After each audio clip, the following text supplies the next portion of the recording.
Hello बच्चों, स्वागत है आपका डे बाय डे क्लासेस में। आज हम क्लास 12th का एक नया चैप्टर हिस्ट्री का स्टार्ट करने वाले हैं। इस चैप्टर के बीच में हम कुछ पीवाईक्यूज भी सॉल्व करेंगे, जिससे आपको कॉन्सेप्ट समझने में और भी आसानी होगी और एग्जाम रिलेटेड क्वेश्चंस का आइडिया भी लग जाएगा।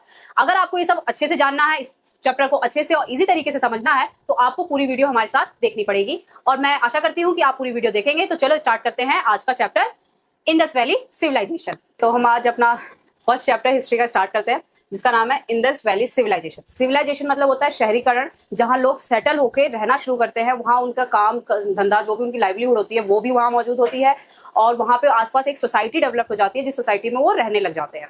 और उसके बाद है इंडस वैली। इंडस वैली मतलब इंडस रिवर और उसके आसपास की जो ट्रिब्यूटरीज थी, या इंडस वैली की जो ट्रिब्यूटरीज थी, उसके आसपास होने वाला जो सिविलाइजेशन था, उसे हम कहते हैं इंडस वैली सिविलाइजेशन।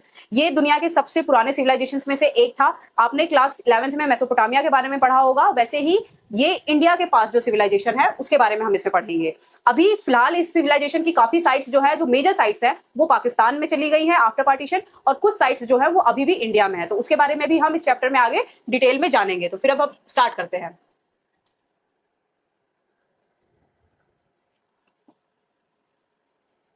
पहले इंट्रोडक्शन टू हड़प्पन सिविलाइजेशन। अब अभी मैंने तो पहले बोला कि ये इंडस वैली सिविलाइजेशन है, फिर अभी इसमें आ गया हड़प्पन सिविलाइजेशन।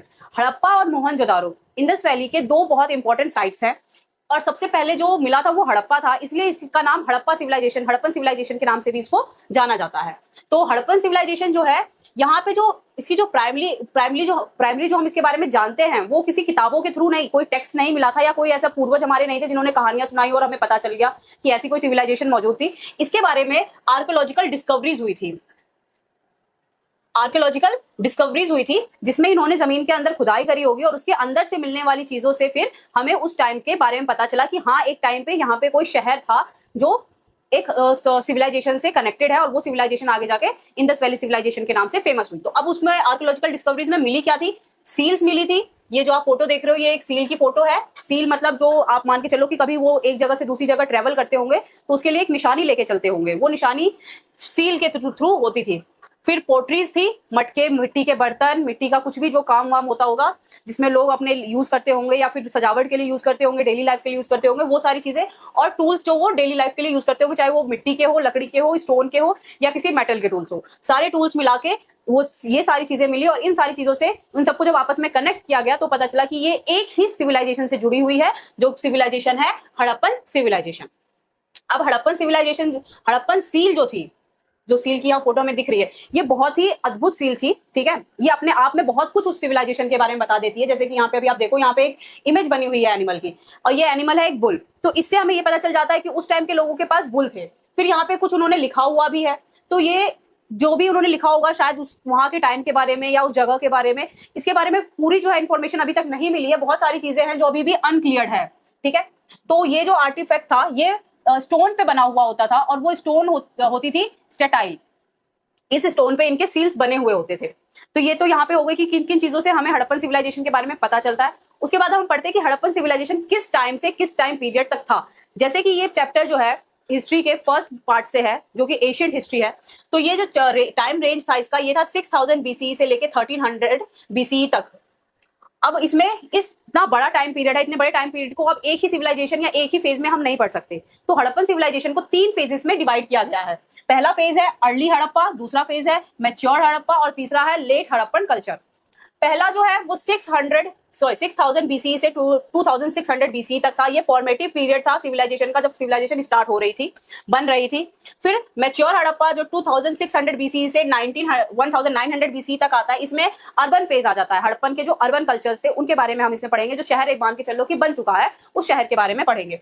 तीसरा हमारा आता है लेट हड़प्पा कल्चर, जब हड़प्पन सिविलाइजेशन डिक्लाइन होने लग गया। अब कोई भी सभ्यता जो बनी और अगर वो हमें बाद में पता नहीं चला उसके बारे में, इसका मतलब है कि वो शायद डिक्लाइन हो गई होगी, खत्म हो गई होगी, या उसमें बहुत सारे चेंजेस आ गए कि वो पुरानी की तरह रही ही नहीं। तो वो जो डिक्लाइन पीरियड था वो 1900 से लेके 1300 बीसी तक था, जब तक हम मानते हैं कि हड़प्पन सिविलाइजेशन का एंड हो गया था।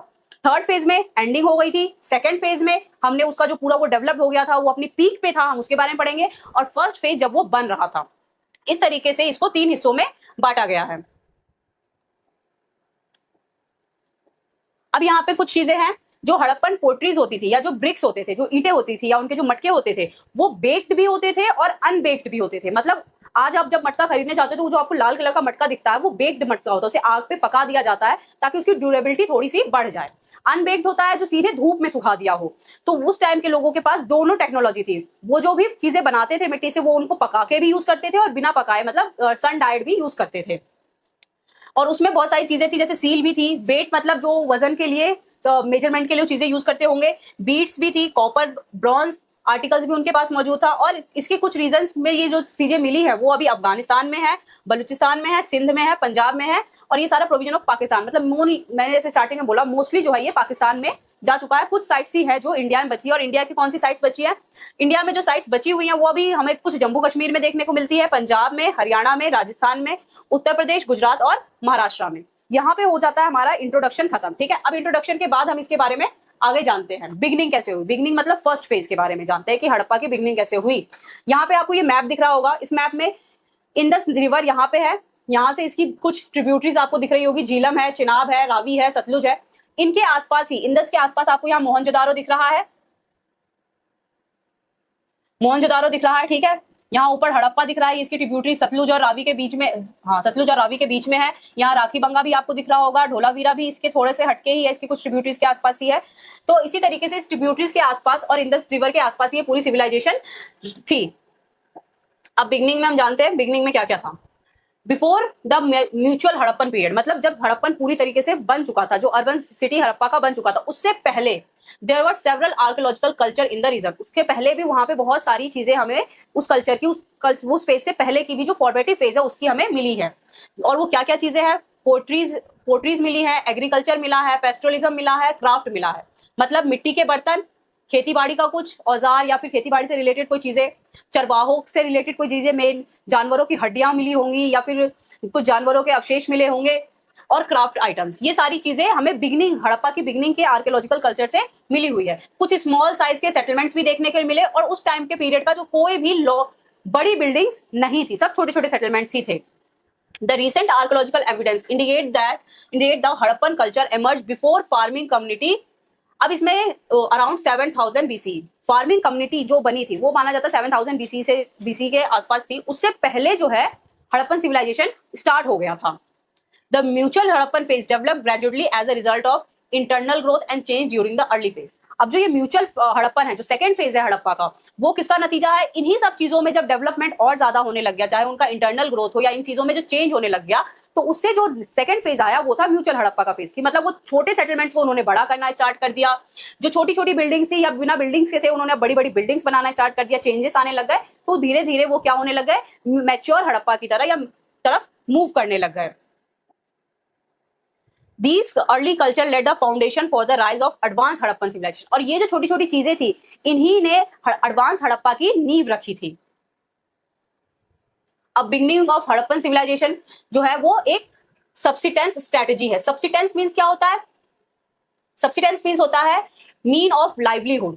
Subsistence means mean of livelihood. वहां के लोग कैसे रहते थे? आपने जब अभी पुराने एशियंट हिस्ट्री में आप जाओगे, जो अर्ली ह्यूमंस होते थे उनके पास कोई पर्टिकुलर मीन ऑफ लाइवलीहुड नहीं होता था। वो या तो जंगल पे डिपेंड रहते थे, या हंटिंग करते थे, या गैदरिंग करते थे। उसके बाद उन्होंने फार्मिंग सीखी थी, और जब फार्मिंग सीखी तब उन्होंने सेटलमेंट भी सीखा कि अब सेटल होके एक जगह ही हम खेती बाड़ी करके अपनी चीजें उगा के खाने के लिए और अपना लाइवलीहुड हम करना स्टार्ट करते हैं।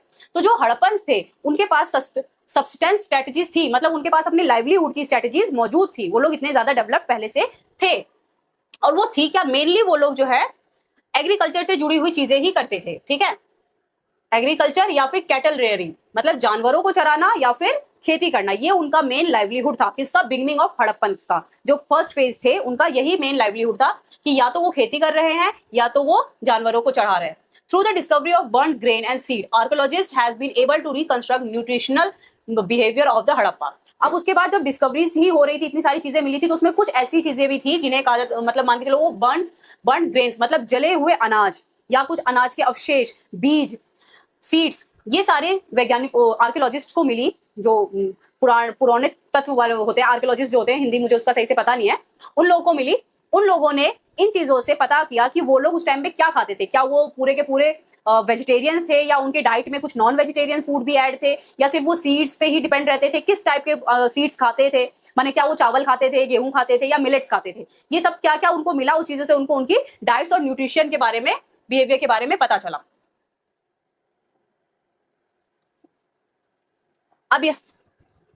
अब यहाँ पे जो स्पेशलिस्ट है जिन्होंने इन सब चीजों के बारे में पता किया वो दो हिस्सों में डिवाइडेड है। एक जिन्होंने प्लांट से रिलेटेड चीजें बताई कि उनके डाइट में प्लांट्स ऐड थे या वो हार्बीवोरस चीजें थी, जैसे कि वो प्लांट बेस्ड फूड खाते थे या एनिमल बेस्ड फूड खाते थे, ठीक है। तो उन्हें कहते हैं आर्को बॉटेनिस्ट, मतलब आर्को मतलब जो पुरानी चीजें खोज करते हैं, बॉटेनिस्ट मतलब जो प्लांट से रिलेटेड होते हैं। तो ये एशियन प्लांट रिमेन्स हमें मिले थे जिसमें उनको ग्रेन्स मिले, उसमें व्हीट मिला, बार्ली मिला, लेंटिल्स मिले, चिकपीस मिले, सेसमे मिले और मिलेट्स मिले। तो इनसे हमें ये पता चला कि उनकी डाइट में प्लांट बेस्ड फूड भी बहुत सारे ऐड थे। उसके बाद आर्को जूलॉजिस्ट मतलब जानवरों से रिलेटेड, आर्को मतलब पुरानी जो खोज करते हैं। तो इसमें एशियंट एनिमल्स के भी रिमेन्स मिले और वो क्या थे, उनको वहां पे जानवरों की हड्डियां मिली। अब वो जानवर कौन कौन से थे, कैटल्स की हड्डियां मिली, गाय भैंस, शीप मिला, गोट मिला, बेफेलो मिला, पिग मिला, और जिन्हें हम डोमेस्टिक एनिमल्स मान सकते हैं क्योंकि आज भी हम उन्हें एज अ डोमेस्टिक एनिमल ही यूज करते हैं। तो ये चीज उनके पास भी थी। तो मेनली ये भी हम मान सकते हैं कि उनके डाइट में जो है एनिमल बेस्ड फूड भी एडेड थे। वो मीट भी खाते होंगे, वो प्लांट बेस्ड फूड भी खाते होंगे। They also identified bones from wild animal, कुछ वाइल्ड एनिमल्स के भी बोन्स मिले जो कि बोर और डियर्स थे। बोर मतलब होता है जंगली भालू और डियर, तो ये भी जंगली भालू नहीं, जंगली सूगर, ये दोनों की भी हड्डियां मिली वाइल्ड एनिमल्स की। कहीं कुछ जगहों पे घड़ियाल की भी हड्डियां मिली थी। घड़ियाल जो रिवर्स में जो क्रोकोडाइल टाइप का एनिमल होता है, जो मतलब थोड़ा सा क्रोकोडाइल से अलग होता है, तो वो एनिमल भी वहां पे, उनकी भी बोन्स मिले। तो इन बोन से तो हमें ये पता चल गया कि वो जानवरों का भी में भी अपना सेवन करते होंगे, खाते होंगे, और जो फूड प्लांट बेस्ड फूड है वो भी खाते होंगे। अब यहाँ पे आते हैं हम एग्रीकल्चर। अगर एग्रीकल्चर की बात हुई है तो एग्रीकल्चर करने की कुछ टेक्नोलॉजीज भी हुई होंगी, और अगर वो जानवर चलाते थे, हंटिंग करते थे, तो वो कैसे करते थे और कौन से जानवर का करते थे। तो ये इस 3 चीजों में हम उनके बारे में जानते हैं। तो पहले एग्रीकल्चर के बारे में जान लेते हैं।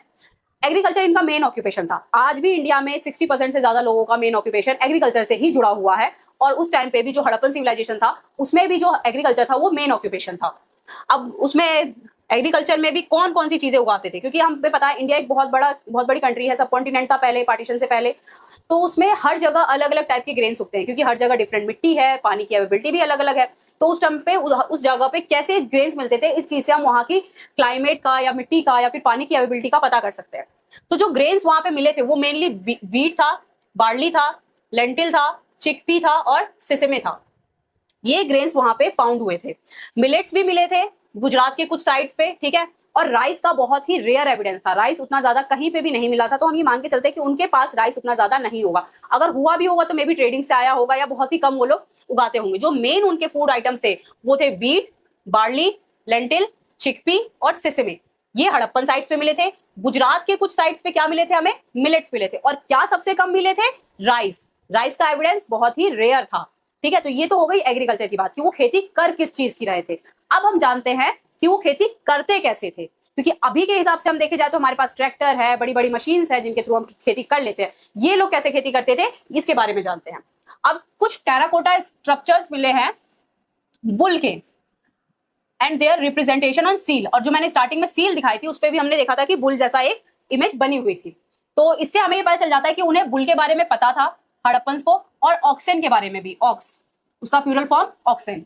तो ऑक्स का यूज हम सबको पता है किस लिए किया जाता है, हल जोतने के लिए हमें 2 बैलों की जरूरत होती है। यहाँ इस इमेज में आपको दिख रहा होगा 2 बैल हैं, फिर पीछे से एक आदमी हल जोत रहा है। तो ऑक्स थे उनके पास, तो मतलब वो ऑक्स यूज कर रहे थे खेती के लिए। ये पहली टेक्नोलॉजी हमें पता चल गई। दूसरी, एक टेराकोटा मॉडल मिला है, ठीक है, चोलेस्टेन में और बनावली में, हरियाणा की 2 साइट्स है ये। यहाँ पे ये टेराकोटा मॉडल मिला है किसका, प्लॉग का, मतलब हल का मॉडल मिला है। तो इससे ये भी प्रूफ हो जाता है कि उनके पास हल भी था। ऐसा नहीं था सिर्फ बैल थे, बैल के साथ साथ उनके पास हल भी था। 2 चीजें हमें पता चल गई। पहली क्या कि कुछ टेराकोटा मॉडल्स थे जिनमें बुल थी, सील्स पे बुल देखा, तो ऑक्सेन का भी पता चला हमें कि उनको ऑक्सेन भी पता है। फिर हमें टेराकोटा मॉडल मिला प्लॉग का, जिससे हमें पता चलता है उनके पास हल भी थे। अब तीसरी एविडेंस देखते हैं, प्लग्ड फील्ड, मतलब हल से जोते हुए फील्ड फाउंड हुए। कहाँ पे फाउंड हुए, कालीबंगा राजस्थान में। हल से जोते हुए फील्ड कहाँ पे, कालीबंगा राजस्थान में फाउंड हुए। अब इन फील्ड्स में क्या खासियत थी, field had row going into 2 different direction. जो ये फील्ड्स थे वो 2 डिफरेंट डायरेक्शन में इनमें रो बनी हुई थी। अब अगर एक ही चीज की खेती करनी है तो हम सेम डायरेक्शन में भी जा सकते हैं। इन्होंने 2 डिफरेंट डायरेक्शन में हल से जोत के रो बना रखी थी। तो इससे हम लोग ये अज्यूम कर सकते हैं कि ये एक टाइम पे 2 टाइप के क्रॉप्स को सेम फील्ड में उगा रहे थे, ग्रोन टुगेदर। मतलब एक ही फील्ड में ये मल्टीपल क्रॉपिंग भी कर रहे थे। इनकी टेक्नोलॉजी इतनी ज्यादा एडवांस थी, इन्हें पता था कि एक साथ ही कौन सी 2 फसलें उगा सकते हैं। Most Harappan site are located in semi arid land. Semi arid land में ज्यादातर हड़प्पन साइट्स मौजूद हैं। मैप में हमने पीछे देखा था, वो गुजरात राजस्थान से के आसपास है, तो वहां पे वाटर अवेलेबिलिटी थोड़ी कम होती है, वहां बारिश बाकी इंडिया के हिसाब से थोड़ी कम होती है। तो अब इनको पानी चाहिए, तो पानी के लिए इन्होंने क्या कर रखा था, इनको चाहिए था इरिगेशन फैसिलिटी, जिसके लिए हमें अफगानिस्तान की साइड पे शौतुघाई में हमें कैनाल्स के एविडेंस मिले थी। मतलब इन्होंने नहरें भी बना रखी थी, जहां से ये जो है नहरों के, नदी का पानी नहरों के थ्रू अपने खेतों तक ले जाते होंगे और खेती करते होंगे। ठीक है, उसके बाद हड़प्पा की बहुत सारी साइट्स पे कुएं भी देखने को मिले, जो कुएं का यूज ये इरिगेशन के लिए कर सकते होंगे। उसके बाद ये तो हो गई एग्रीकल्चर की बात। कौन कौन सी टेक्नोलॉजी थी, इनको बुल के बारे में, ऑक्स के बारे में पता था, इनके पास हल थे, प्लग फील्ड मिली थी हमें, एक ही फील्ड में एक ही टाइम पे ये दो अलग अलग अनाज उगा पा रहे थे। सेमी एरिड लैंड था, तो पानी की जरूरत है, तो पानी की जरूरत को कैसे पूरा कर रहे थे, हमें अफगानिस्तान में कैनाल के भी एविडेंस मिले, तो उससे ये भी पता चला कि इनके पास नहर की भी सुविधाएं थी, या फिर नहर वाली टेक्नोलॉजी भी इन्हें पहले से पता थी, जिसके यूज से ये इरिगेशन भी अपना जो इरिगेशन का नीड था वो फुलफिल कर पा रहे थे। अब अगर एग्रीकल्चर हो गया हो, तो हम यहाँ पे थोड़ा सा एनिमल्स के बारे में जानते हैं कि ये कौन से एनिमल्स को पालते थे और कौन से एनिमल्स को ये हंटिंग करते थे। कुछ एनिमल्स के बोन्स मिले थे, जो मैंने पहले भी बताया था, कैटल्स के, शीप के, गोट के, बफेलो और पिग के, ये डोमेस्टिक एनिमल्स होते हैं। ठीक है, फिर बोन्स हमें मिले डियर के और घड़ियाल के भी मिले। घड़ियाल वाटर एनिमल है, फिश के भी बोन्स मिले। तो मतलब ये लैंड वाले एनिमल्स को भी यूज कर रहे थे डोमेस्टिक यूज में। अब देखो, जो गोट और शिप या फिर काऊ बफेलो है, दूध के लिए यूज किया जा सकता है। पिग को किसके लिए यूज करते थे, मे बी वो लोग खाते होंगे, या फिर और भी कोई और पर्पस होगा यूज करने का। तो ये लोग नॉन वेजिटेरियन भी थे, सब ना हो बट कुछ जगह पे थे। फिर घड़ियाल और डियर्स के बोन मिले, मतलब ये हंटिंग भी करते थे, वाटर एनिमल्स को भी मार रहे थे। घड़ियाल वाटर एनिमल होता है, वो जंगलों में तो मिलता नहीं, तो मतलब रिवर साइड भी हंटिंग कर रहे थे। डियर्स को मार रहे थे, तो मतलब जंगलों में भी इनकी हंटिंग हो रही थी। It is not clear whether the Harappan hunted these animal themselves और obtain meat from other hunting community. अब जो हड़प्पन सिविलाइजेशन का जो मेन शहर है, अब ये क्लियर नहीं है कि वो लोग खुद ही इनको मार के लेके आ रहे थे, या फिर जो जंगल या रिवर के आसपास जो कम्युनिटी रहती थी, हंटिंग कम्युनिटी रहती होगी, वो लोग इनको मारते होंगे और उनके मीट को ये लोग ट्रेड करते होंगे। इसका 100% कोई प्रूफ नहीं है, बट हाँ, इनके डाइट में ये चीजें भी इन्वॉल्व थी, ये हमें इनके बोन से पता चलता है। फिश की भी बोन्स हमें मिली है कई साइट्स पे।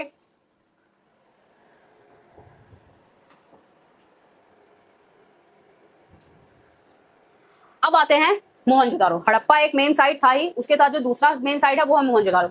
हड़प्पा और मोहनजोदारो ये दोनों इंडस वैली सिविलाइजेशन की सबसे बड़ी साइट्स है, और इनके बारे में सबसे ज्यादा हमें पता है। ठीक है, उसके बाद, और ये दोनों ही साइट अभी पाकिस्तान में है। मोहनजोदारो लार्जेस्ट सिटी है एशियंट हड़प्पन सिविलाइजेशन की। However Harappa was the first, मैंने पहले बता दिया, हड़प्पा पहले खोजा गया था, इसलिए इस सभ्यता को हड़प्पा सभ्यता के नाम से भी जाना जाता है। और अगर पूरी सभ्यता को मिला दिया जाए तो उसका नाम है इंडस वैली सिविलाइजेशन। उसके बाद जो शहर मिला वो मोहनजोदारो था, जो कि सबसे बड़ा शहर था पूरे इंडस वैली सिविलाइजेशन का।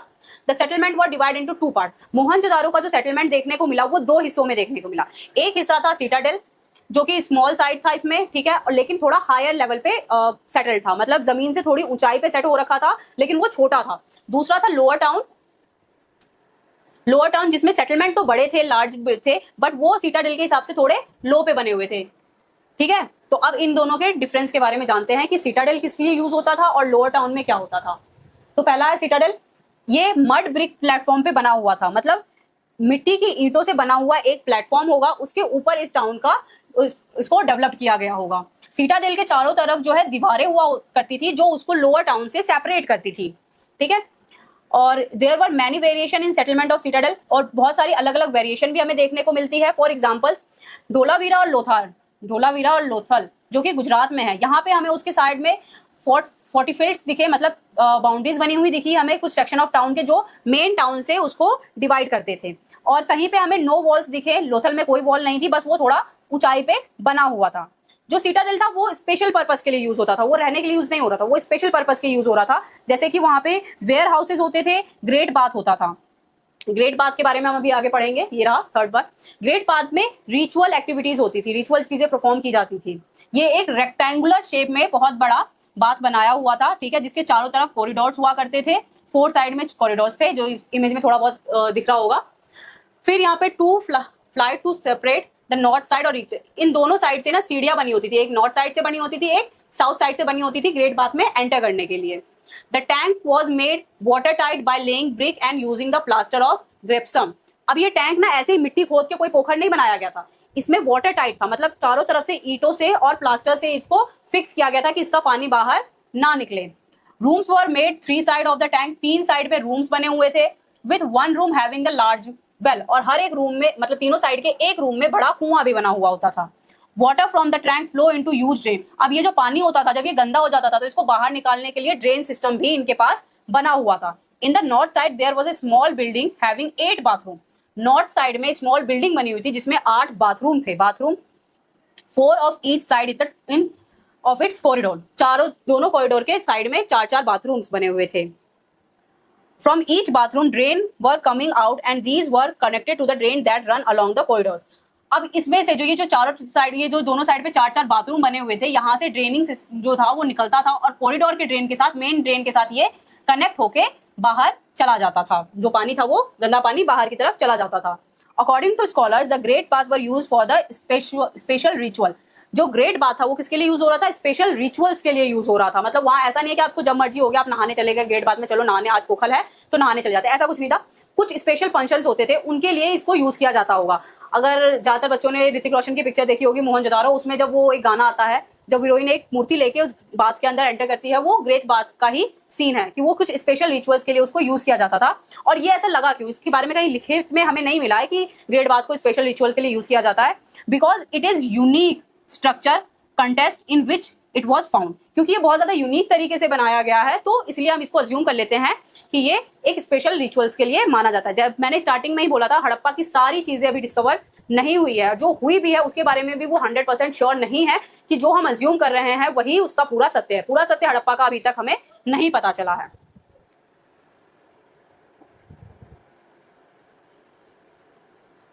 अब लोअर टाउन के बारे में आते हैं। सिटाडेल पता चल गया, सिटाडेल क्या था? जहां पे स्पेशल चीजें हो रही हैं, वो थोड़ा सा मिड ब्रिक प्लेटफॉर्म पे बना हुआ है, ऊंचा है, चारों तरफ से उसमें वॉल बनी हुई है ताकि उसे लोअर टाउन से सेपरेट किया जा सके।